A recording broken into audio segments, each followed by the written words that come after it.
Market માસ્ટર્સમાં આપનું સ્વાગત છે। ત્યારે આપણી સાથે માર્કેટ પર ચર્ચા કરવા આપણી સાથે જોડાયા છે એમેન્ડિસ કેપિટલના કો-સીઈઓ વૈભવ સંઘવી। વૈભવજી સ્વાગત છે। તો હાલમાં આપણને એમ લાગતું હતું હવે ઇકોનોમી પાટા પર આવી ગઈ છે, ફરી પાછું બધું નોર્મલ થવા જઈ રહ્યું છે, ત્યાં ફરી પાછી સેકન્ડ વેવે આ ગાડીને પાટા પરથી નીચે ઉતારી દીધી હોય એવું લાગી રહ્યું છે। હાલની પરિસ્થિતિને તમે માર્કેટની દ્રષ્ટિએ કઈ રીતે જુઓ છો? જેમ તમે કહ્યું રાઈટ કે આપણે જાન્યુઆરી ફેબ્રુઆરીમાં સારું રિકવરી બતાવી રહ્યા હતા અને પછી આપણે જોયું માર્ચ અને એપ્રિલમાં જે હિસાબથી સેકન્ડ વેવ ચાલુ થયું છે એના લીધે ટેમ્પરરી લોકડાઉન્સ ગણો કે રિસ્ટ્રિક્શન ગણો એના લીધે ડેફિનેટલી થોડીક શોર્ટ ટર્મ ઇમ્પેક્ટ આવી શકે છે ઓન ધ ઇકોનોમી, બટ એ પણ ધ્યાન રાખવું જોઈએ કે વાઇલ આ ટેમ્પરરી ઇમ્પેક્ટ છે, સાથે સાથે વેક્સિનેશન કન્ટિન્યુઅસલી ચાલુ છે અને જેમ જેમ વેક્સિનેશન વધતું જશે એના કારણે મારું માનવું એમ છે કે in combination of restricted movements અને વેક્સિનેશનના કારણે તમારું થોડાક ઇન્ફેક્શન નંબર્સ મારા હિસાબથી 1 થી 2 મહિનાના અંદર થોડા ટેપર થવા જોઈએ।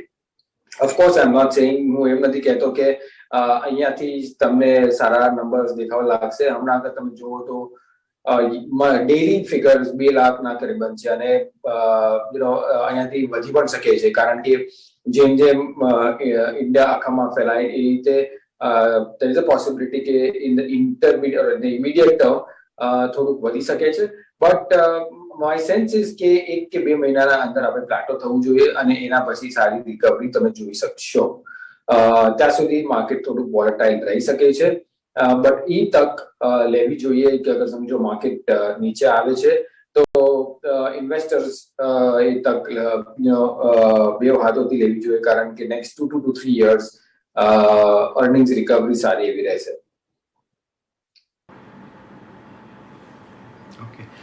પણ સર, અર્નિંગ્સ રિકવરીની જો વાત કરીએ તો એક મોટું પાસું અત્યારે દેખાઈ રહ્યું છે કે કદાચ આપણને જે Q4માં અત્યાર સુધી આપણે જે અર્નિંગ્સ જોઈ રહ્યા છે એની સરખામણીમાં કદાચ Q1માં આજે ફરીથી જે કોરોનાની સ્થિતિ થઈ છે એને લઈને આપણને અર્નિંગ્સ ખરાબ આવતા દેખાઈ શકે તેમ છે।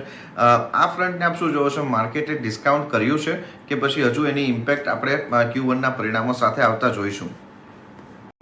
બહુ જ મહત્વની વાત કરી તમે, કારણ કે ઇટ ઇઝ એક્સ્ટ્રીમલી ઇમ્પોર્ટન્ટ તમે પર્સપેક્ટિવમાં જુઓ કે શું થયું હતું લાસ્ટ યરમાં પણ। અગર તમે જોશો લાસ્ટ માર્ચમાં ઇન્ડેક્સ 23% નીચે આવ્યું હતું અને એપ્રિલમાં 14% ઉપર વહી ગયું હતું, કરેક્ટ? અને એ એવો સિચ્યુએશન હતું જ્યાં કમ્પ્લીટ લોકડાઉન હતું, correct? So on an average એ જે મોટો શોક લાગ્યો હતો જ્યારે કોઈ પ્રિપેર્ડ નહોતું, ત્યારે 2 મહિનાના અંતર્ગતમાં તમે આપણે 6 થી 7% કરેક્શન જોયું નેટ, કરેક્ટ? અને at the same time next 2 ક્વાર્ટર્સમાં ટોટલી અર્નિંગ્સ ડિસ્ટર્બ થયા હતા, કારણ કે લોકડાઉન તમારું સારું એવું આગળ વધેલું હતું। અહીંયા આપણે શું જોઈ રહ્યા છે કે કમ્પ્લીટ લોકડાઉન નથી, રિસ્ટ્રિક્ટેડ મુવમેન્ટ છે, એસેન્શિયલ સર્વિસીસ ચાલુ છે ઘણી જગ્યાએ અને ઘણી બધી ઇન્ડસ્ટ્રીઝ, મેન્યુફેક્ચરિંગ યુનિટ્સ ને બધું ચાલુ છે। તો આપણે અગર કમ્પેર કરવા જઈએ આ વર્ષ અને ગયા વર્ષના હિસાબથી, તો આ વર્ષે જે આ ક્વાર્ટર ગણીએ આપણે લાસ્ટ વર્ષ કરતા બેટર છે in terms of both activity, economic activity and the performance of the corporate earnings। એ અમને લાગે છે કે સારું રહેશે। સો યસ, થોડુંક ઇમ્પેક્ટ રહેશે, બટ એટલું પણ આપણે જોઈએ કે જેમ લાસ્ટ યરમાં આપણે શોર્ટ ટર્મ ઇફેક્ટ જોયો તો એવી રીતે આ યરમાં પણ તમે થોડોક શોર્ટ ટર્મ ઇફેક્ટ જોશો આ ક્વાર્ટરમાં, probably extended to the next quarter, but on overall basis આપણને ખબર છે કે જેમ જેમ વેક્સિનેશન વધશે I think situation pretty normal થવા is just a matter of time. ખાલી એ કહેવાનું કે હરેક જણાએ પોતાનું થોડુંક ડિસિપ્લિન પણ રાખવું પડશે માસ્ક પહેરીને। તો અગર હરેક જણ પોતાનું કોન્ટ્રીબ્યુશન કરશે તો આઈ થિંક આપણે આમાંથી ફટાફટ બહાર નીકળી શકશું। ડેફિનેટલી, તો અપેક્ષા છે કે ક્વાર્ટર 4ની જે કમેન્ટ્રી હોય, કારણ કે માર્કેટ હોય કે કંપનીઝ હોય થોડું આગળના પણ પરિબળો વિચારીને કમેન્ટ્રી આપતી હોય છે, એમાં ખાસ મુખ્યત્વે રહેશે મોન્સૂનના પ્રિડિક્શન। અત્યાર સુધી માનવામાં આવે છે કે મોન્સૂન તો સારું રહેવાનું છે, બહુ મોટો કંઈ અહીંયા ઘટાડો નહીં આવે, તો આ પણ એક પોઝિટિવ સેન્ટિમેન્ટને લઈને ચાલવું જોઈએ, કારણ કે આ બધા પરિબળોને પણ માર્કેટ વધુ ધ્યાન આપે છે। આઈ થિંક મોન્સૂન જેમ તમે કહ્યું એ બહુ ઇમ્પોર્ટન્ટ રહેવાનું છે અને જે હિસાબથી પ્રેડિક્શન છે અત્યાર સુધી સ્કાયમેટના ગણીએ તો આઈ થિંક નોર્મલ મોન્સૂનના ઇન્ડિકેશન છે. એટલું મને જાણવું જોઈએ કે લાસ્ટ 3 વર્ષે પણ આપણા મોન્સૂન સારા રહ્યા છે 2 વર્ષે, અને આ વર્ષે અગર સારું રહેશે તો હાર્વેસ્ટ પાક સારો રહેશે અને એના કારણે મારું માનવું છે કે રૂરલ ઇકોનોમી આઈ થિંક જે અત્યાર સુધી બોયન્ટ છે કન્ટિન્યુડ રહેશે બોયન્ટ રહેવાની. So all in all this augurs well તમારું ડોમેસ્ટિક કન્ઝમ્પશનમાં અને ઓવરઓલ ઇકોનોમિક સ્ટેબિલિટી માટે પણ બહુ મહત્વનું છે. સો it is a very positive step. અગર એ એક્સપેક્ટેશનના હિસાબથી મોન્સૂન નોર્મલ રહેશે તો આઈ think market will take it very very positively. Okay, તો આ એક પર્સપેક્ટિવ છે. પણ તો મોન્સૂનને લઈને આપણે આ પોઝિટિવ આઉટલુક જોઈ રહ્યા છો તો વૈભવજી આપણે કન્ઝમ્પશન લેટ ગ્રોથ માટે થઈને ફરીથી એક વખત ફોકસ કરવાનું રહેશે અને ખાસ કરીને એફએમસીજી કે પછી અહીંયા આપણે ઓટો સેક્ટર ઉપર વધારે ફોકસ કરવું જોઈએ અત્યારે? આઈ થિંક જેમ તમે કહ્યું કે અહીંયાથી ડિસરપ્શન વેરી ઇમિડિયેટ ટર્મ માટે છે, કરેક્ટ? તો અગર સેમ ટેમ્પલેટ અગર લાસ્ટ યરમાં પણ લઈ જશો તો ઇનિશિયલ પીરિયડમાં જ્યારે થોડુંક ડિસ્ટ્રપ્શન હોય છે ત્યારે એફએમસીજી કંપનીઝમાં પ્રેફરન્સ વધારે હોય છે કારણ કે ડિફેન્સિવ ગણાય છે, અને સેકન્ડલી જેમ ઇકોનોમી ખુલે છે એવી રીતે ડિસ્ક્રેશનરીમાં I think market preference change કરે છે. તો જ્યારે આપણે ઓટો સેક્ટરની વાત કરીએ, auto is a consumer discretionary. At the same time જ્યાં તમારા બુકિંગ્સ સારા એવા છે, બટ એ પણ માનવું જોઈએ કે ચિપ શોર્ટેજ કે આપણે સપ્લાય સાઇડ ગણીએ, ચિપ શોર્ટેજ ઘણી સારી એવી છે તો એના લીધે પ્રોડક્શનમાં થોડુંક કટેલમેન્ટ આવે છે અને બીજું કે તમારા કોમોડિટી પ્રાઇસીસ પણ ઉપર છે તો એના કારણે થોડીક માર્જિનમાં પણ ઇફેક્ટ આવવાની શક્યતા છે, at least on the quarterly perspective.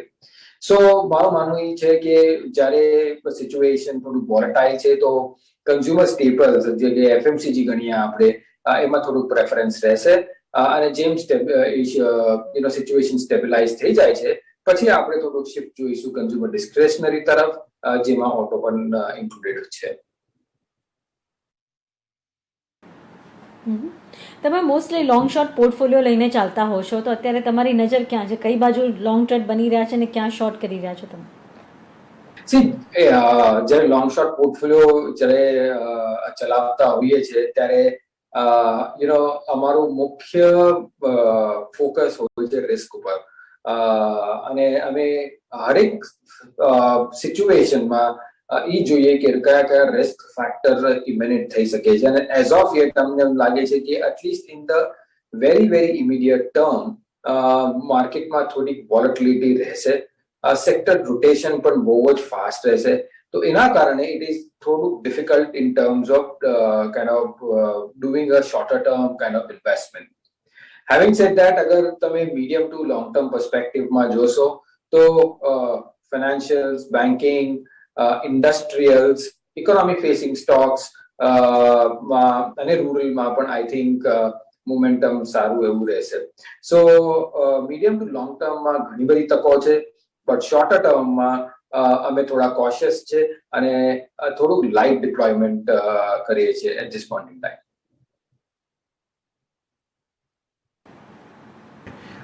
Sir, એક બીજું પાસું ખાસ સમજવા માંગીશું. અત્યારે જે પ્રમાણેનું આખું માર્કેટનો સિનારીઓ આપણને બનતો દેખાયો હતો, એક મોટી સારી એવી લિક્વિડિટી ડ્રીવન રેલી આવતી જોવા મળી હતી, પરંતુ એ બાદ આપણે એફઆઈએસ તરફથી જે આપણો ટ્રેન્ડ છે એ આખો ચેન્જ થતા જોયો.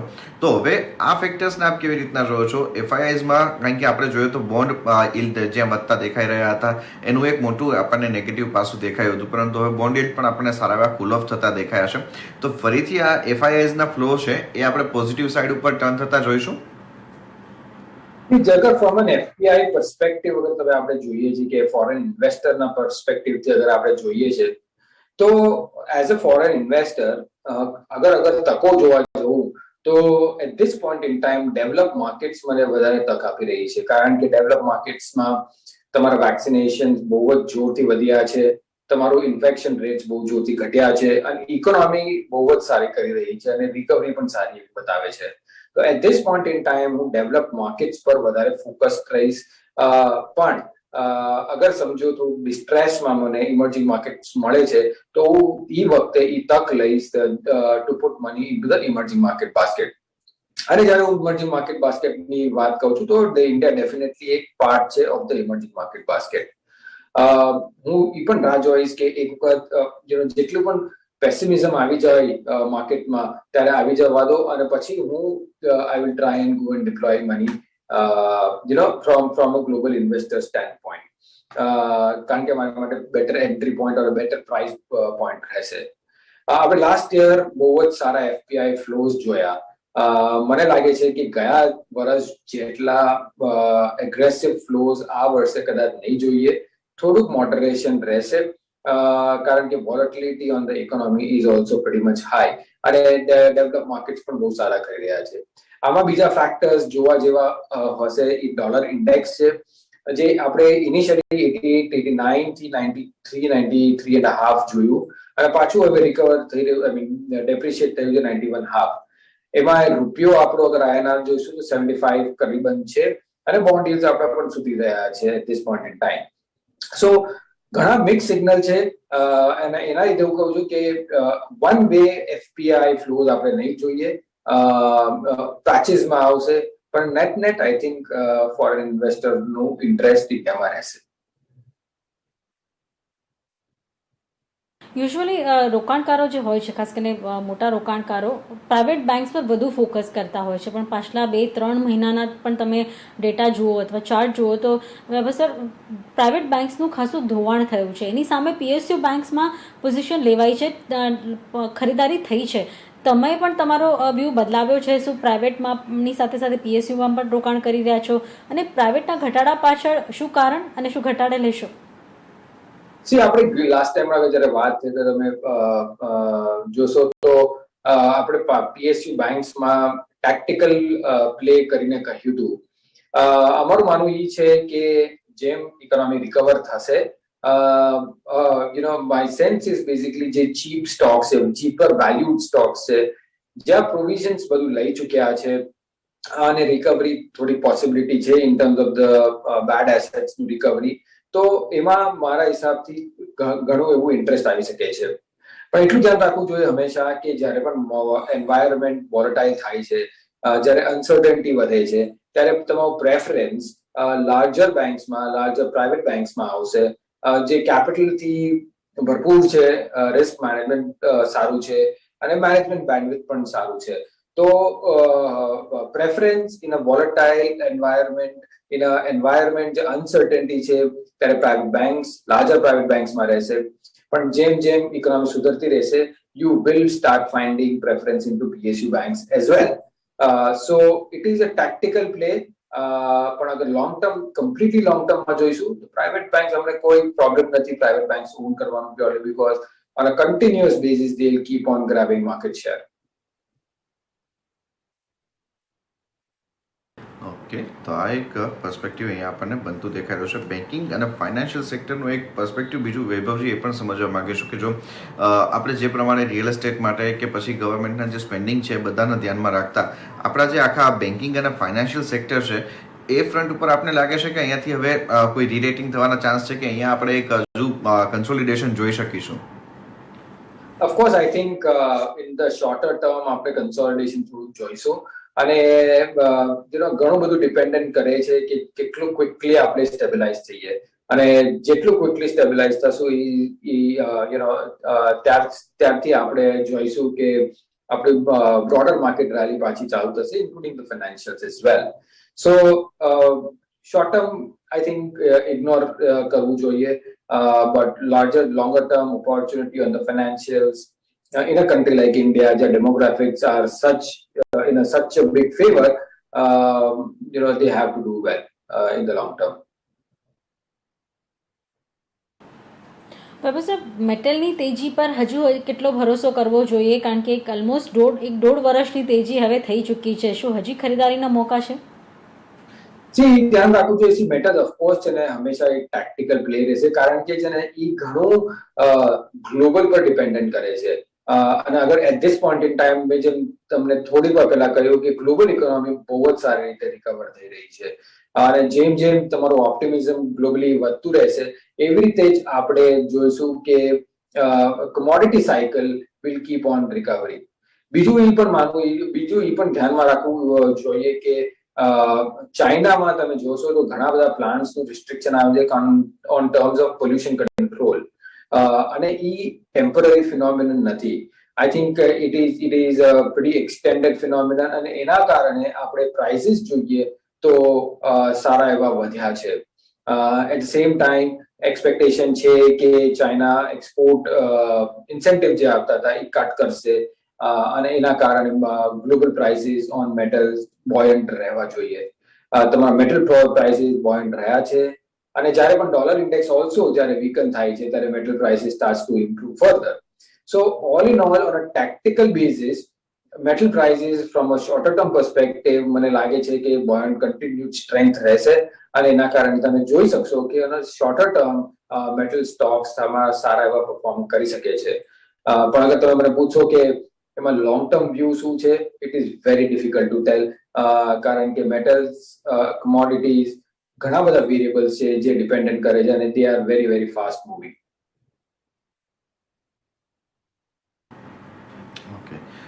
એની સાથે જ્યારે આપણે આ કોમોડિટીની વાત કરી રહ્યા છીએ ત્યારે ગ્લોબલ કોમોડિટી પ્રાઇસીસ જે પ્રમાણે ફોર્મ થતા દેખાયા છે, નોટ ઓનલી મેટલ પણ ઓવરઓલ તમે કોમોડિટી પ્રાઇસીસ જુઓ તો વૈભવજી જે પ્રમાણે ફોર્મ થતા દેખાયા છે આને લઈને એક પાસું એ દેખાઈ રહ્યું છે ક્યાંક ને ક્યાંક થોડાક ઇન્ફ્લેશનરી પ્રેશર વધતા દેખાય, પરંતુ કન્ઝમ્પશનના ઉપર કે કન્ઝમ્પશનના ગ્રોથ ઉપર આની કોઈ ઇમ્પેક્ટ આપ જુઓ છો?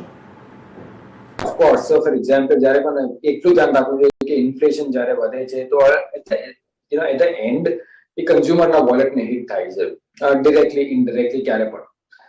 એટ ધ સેમ ટાઈમ એ પણ માનવું જોઈએ કે જ્યારે પણ ઇન્ફ્લેશનનો ફર્સ્ટ દોર હોય છે, એટલું પણ એ સમજવું જોઈએ કે inflation before going on two that first phase એટલું ધ્યાન રાખવું જોઈએ કે ઇન્ફ્લેશન આપણો કયા કારણે આવી રહ્યું છે. ઇન્ફ્લેશન અગર ગ્રોથના કારણે આવી રહ્યું છે કે ઇન્ફ્લેશન સ્ટેગફ્લેશનના કારણે આવી રહ્યું છે. સ્ટેગફ્લેશન માને કે ગ્રોથ નથી થઈ રહ્યું તો પણ ઇન્ફ્લેશન થઈ રહ્યું છે, વેરેઝ ગ્રોથ થઈ રહ્યું છે અને ઇન્ફ્લેશન થઈ રહ્યું છે તો it is a good problem to have, કારણ કે થોડુંક inflation is always healthy. At this point in time જેમ આપણે સિચ્યુએશન જોઈ રહ્યા છીએ તો global economies are recovering, growth pickup થઈ રહ્યું છે અને એના કારણે ઇન્ફ્લેશન છે. અગર એવું ઇન્ફ્લેશન હશે તો ઇટ ઓલવેઝ સપોર્ટ્સ કન્ઝમ્પશન અને consumption related all the stocks including your staples discretionary બધું જ સારું એવું બેટર કરી શકે છે. બીજું એ ધ્યાન રાખવું જોઈએ કે ઇન્ફ્લેશનરી એન્વાયરમેન્ટમાં તમારા કોર્પોરેટ અર્નિંગ્સ પણ થોડાક બેટર રહે છે.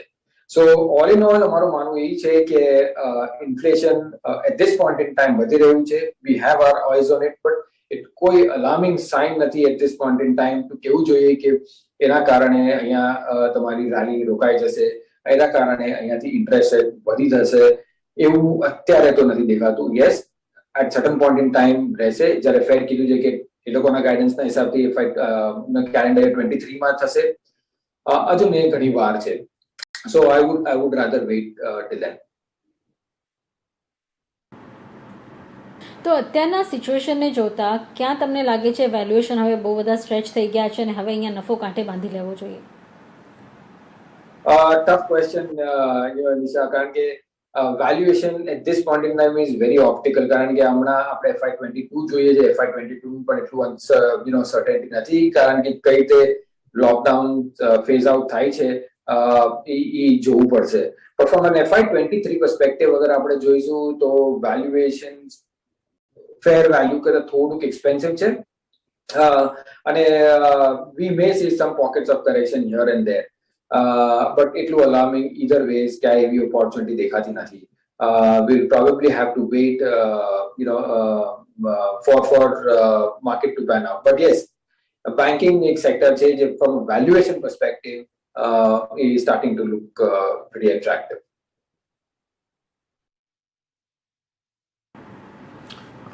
તો આ એક પર્સપેક્ટિવ છે. અને વૈભવજી, એટ લાસ્ટ મારા તરફથી પ્રશ્ન એ રહેશે કે અત્યારે હવે જે પ્રમાણેનું માર્કેટનો ટ્રેન્ડ બિલ્ટઅપ થતો દેખાય હશે, કયા સેક્ટર્સ અને કયા વર્ટિકલ્સ છે જે કદાચ આપણે સેકન્ડ હાફ ના એક સારા રિટર્ન માટે થઈને ધ્યાનમાં રાખવા જોઈએ?